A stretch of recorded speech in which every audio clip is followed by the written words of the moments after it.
बिस्मिल्लाहिर्रहमानिर्रहीम। अस्सलाम वालेकुम students and viewers. Sir Zafar YouTube के यूट्यूब चैनल से कैसे हैं आप लोग? उम्मीद करता हूं सब खैरियत से हैं। स्टूडेंट हमारा एडवांस माइक्रो इकोनॉमिक्स में टॉपिक है और आज का टॉपिक है हमारा थ्योरी ऑफ सप्लाई। स्टूडेंट पहले मैं आपको ये बताता चला जाऊं कि सप्लाई क्या चीज़ है। दरअसल सप्लाई किसी चीज़ की वो क्वांटिटी होती है जो आप गिवन टाइम पर गिवन प्राइस पर बेचने के लिए तैयार हो जाए। एक मखसूस प्राइस पर किसी चीज की वो मिकदार जो कस्टमर को बेचने को तैयार है, दुकानदार की उस क्वांटिटी को हम, प्रोड्यूसर की उस क्वांटिटी को हम सप्लाई का नाम देते हैं। तो थ्योरी ऑफ सप्लाई में सबसे अहम टॉपिक जो होता है वो है लॉ ऑफ सप्लाई का। तो लॉ ऑफ सप्लाई में ख्याल रखिएगा, जब हमने डिमांड की बात की थी तो प्राइस और डिमांड का जो रिलेशनशिप है ये इनवर्स होता है, रिवर्स फॉर्म में चलता है। यानी कि अगर प्राइस यूं जाएंगी तो डिमांड यूं जाएगी, प्राइस यूं आएंगी तो डिमांड यूं जाएगी। लेकिन जब हम सप्लाई की बात कर रहे होते हैं तो इसका रिलेशनशिप जो है वो दोनों का डायरेक्ट होता है। अगर प्राइसेस ऊपर जाएंगी तो हमारी रसद जो है वो फैल जाएगी और प्राइसेस नीचे जाने से रसद जो है वो सुकड़ जाएगी। गोया कि ये दोनों एक ही वे में सफर करेंगे। प्राइस ऊपर जाएगी, सप्लाई ऊपर जाएगी, प्राइस नीचे जाएगी और सप्लाई भी नीचे जाएगी। तो ये रिलेशनशिप जो है डिमांड से उलट होता है। डिमांड का रिलेशनशिप क्या होता है? प्राइस और डिमांड का रिलेशनशिप उलट होता है। प्राइस और सप्लाई का रिलेशनशिप बराह रास्त होता है, डायरेक्ट होता है। उसमें इजाफा, उसमें भी इजाफा, उसमें कमी, उसमें भी कमी।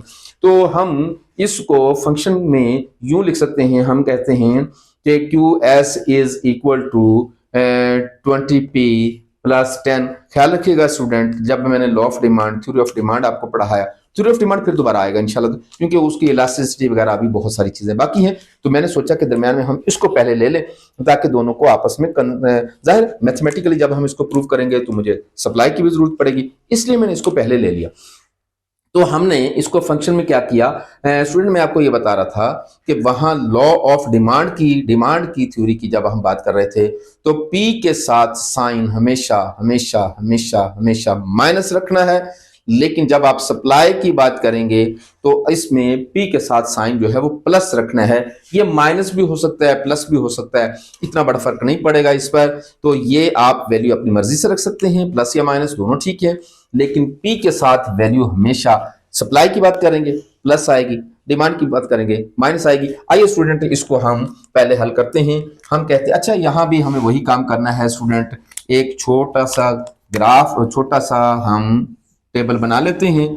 यहां हम रख लेंगे स्टूडेंट्स प्राइस और यहां रख देंगे क्वांटिटी सप्लाई की। तो यहां भी मुख्तलिफ वैल्यूज मैं रख लेता हूं स्टूडेंट्स, 1 2 फिर 3 और 4 रुपए और 5 रुपए। 5 वैल्यूज मैंने ले ली प्राइस की। 1 रुपए कीमत पर हमारी सप्लाई की वैल्यू क्या आएगी, 2 पर, 3 पर। तो हम इसको एक एक करके डिस्कस करते हैं साथ ही साथ में। तो स्टूडेंट्स देखिएगा कि ये हम फंक्शन ले लेते हैं। हमारे पास फंक्शन है कुछ इस तरह का 20p प्लस 10। तो हम क्या करेंगे, 20p की जगह पर हम इसकी वैल्यू फर्ज कर लेते हैं 1 प्लस 10 ही रहेगा। जब आप इसको हल करेंगे तो क्या होगा स्टूडेंट्स, 21 ज़ा 20 और प्लस 10 और ये हो जाएगी हमारे पास 30। इसका मतलब ये हुआ कि कीमत 1 रुपए है तो उस चीज की जो सप्लाई है वो 30 हो जाएगी। अगर मैं कीमत को 2 रुपए फर्ज कर लेता हूं तो मैं एक की जगह पर बराह रास्त 2 लिखता हूं स्टूडेंट्स, मैं बार बार फंक्शन को नहीं लिख रहा। तो ये क्या हो जाएगा हमारे पास, 20 को इससे मल्टीप्लाई करेंगे तो ये हो जाएगा हमारे पास 40 प्लस 10 तो इक्वल टू 50। तो इसका मतलब है कि 2 रुपए पर देखें कीमत में इजाफा हुआ तो सप्लाई में भी इजाफा हमें नजर आ रहा है। और अगर कीमत 3 रुपए कर देते हैं तो फिर देखते हैं यहाँ 2 की जगह पर हम 30 लिख लेते हैं प्लस 10, 20 को इससे मल्टीप्लाई करेंगे तो 60 प्लस 10 इक्वल टू 70। तो ये वैल्यू जो है वो हमारे पास 70 आ जाएगी। तो स्टूडेंट इसी को आगे बढ़ाते हुए मैं जरा थोड़ा सा स्पीड से 40 रुपए 4 रुपए रख लेता हूं। तो क्या हो जाएगा हमारे पास, ये हो जाएगा 40 को इससे मल्टीप्लाई करेंगे प्लस तो ये 90 हो जाएगी हमारे पास। और जब हम इसकी कीमत 5 रुपए रखेंगे तो स्टूडेंट्स 24 की जगह पर हम 5 रख देंगे। बिल्कुल यही वैल्यू जो है वो चेंज होती चली जा रही है। 10 को 10 ही रखेंगे, इसको इससे मल्टीप्लाई करेंगे 100 हो जाएगा, 10 उसमें से प्लस कर देंगे तो ये हो जाएगा 110। तो स्टूडेंट्स मैंने जरा थोड़ा सा स्पीड से बढ़ा दिया। ये वजह सिंपल सी है कि आप ये छोटी छोटी चीजें जानते हैं। मैंने पहले भी बताया है कि एडवांस इकोनॉमिक्स में मैं बहुत सारी चीजों को एज्यूम कर लिया करूंगा कि भाई आप इन चीजों को जानते हैं, भाई आप इन चीजों को जानते हैं। तो स्टूडेंट इन चीजों को देखते हुए हमने ये टेबल जो जनरेट किया है, इसी टेबल को उठाकर हम डायग्राम में ले जाते हैं। तो डायग्राम में क्या करेंगे, ये सारी की सारी वैल्यूज जो है वो हम लिख लेते हैं। यहाँ हमारे पास प्राइस है, प्राइस की वैल्यूज यही लिखनी है हमने। 1 रुपया है, 2 रुपया है, 3, 4 और 5। और यहाँ हमारे पास QS की वैल्यूज है। QS की वैल्यूज जो निकली हैं वही देखेंगे हम फर्ज कर लेते हैं यही लिख लेते हैं हम 30, 50, 70, 90 और 100। ख्याल रखिएगा स्टूडेंट्स, अगर आप चाहें तो वैल्यूज को यूं भी लिख सकते हैं 10, 20, 30, 40, 50, से कोई फर्क नहीं पड़ेगा। थोड़ा सा खत जो है वो थोड़ी सा उसकी शेप में चेंज आ जाएगा, बाकी वो ठीक ही होगा सारा कुछ, लेकिन इलास्टिसिटी वैसी की वैसी ही रहेगी। फिर भी 1 रुपए कीमत पर सप्लाई कितनी है, 10, 10 हो गया हमारे पास। 2 रुपए पर है हमारे पास 50, 2 रुपए पर 50 है। 3 रुपए पर है हमारे पास 70, 4 रुपए पर है हमारे पास 90।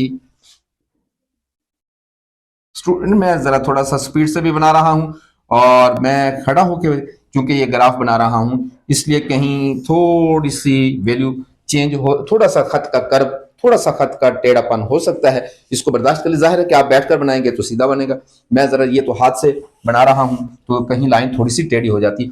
और इसके ऊपर भी आपने वही काम करना है स्टूडेंट्स जो आपने लॉ ऑफ डिमांड के वक्त किया था। ये फंक्शन आपने यहां लिख देना है 20p प्लस 10। तो ये जो 20p प्लस 10 है ये आपने यहां भी शो कर देना है। हमारा ये जो सप्लाई का खत है ये मुसलसल यूं ऊपर की तरफ जा रहा है। ख्याल रखिएगा, इसको भी आप रिवर्स फॉर्म में पढ़ सकते हैं। कैसे, कीमत 5 रुपए है, सप्लाई जो है 110 है, कीमत कम हो गई, सप्लाई भी कम हो गई, कीमत कम होकर 3 हुई, सप्लाई भी कम हो गई 70, कीमत कम होती चली जा रही है, सप्लाई भी कम होती चली जा रही है। तो इसका मतलब है कि इसको भी हम 2 वेज में ही पढ़ेंगे। अगर कीमत ज्यादा हो रही है तो सप्लाई भी एक्सपेंड कर रही है, और अगर कीमत कम हो रही है तो सप्लाई भी कॉन्ट्रैक्ट कर रही है।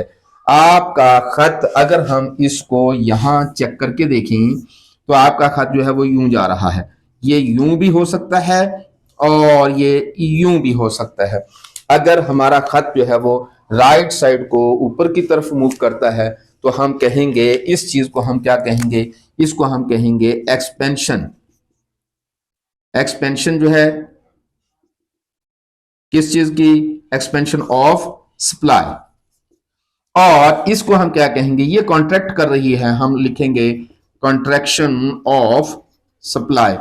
तो आपका खत जो है वो राइट को मूव कर रहा है फिर ऊपर की तरफ जाएगा, राइट को मूव कर रहा है ऊपर की तरफ जाएगा, तो हमारी सप्लाई जो है वो एक्सपेंड कर रही है।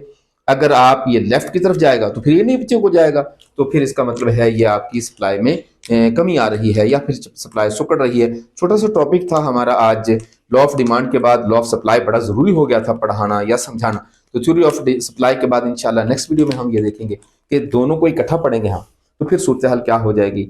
अपना बहुत सारा ख्याल रखिएगा, हाजिर होंगे अगली वीडियो के साथ। Thank you very much. और जाने से पहले आपको ये याद करवाना था, चैनल को सब्सक्राइब करना, शेयर और लाइक करना और बेल आइकॉन जरूर प्रेस किया करें, हमारी ताज़ा तरीन वीडियोज़ और नोटिफिकेशन आप तक पहुंचते रहेंगे। अपना बहुत सारा ख्याल रखिएगा। अल्लाह आपका हम नासिर। अस्सलाम।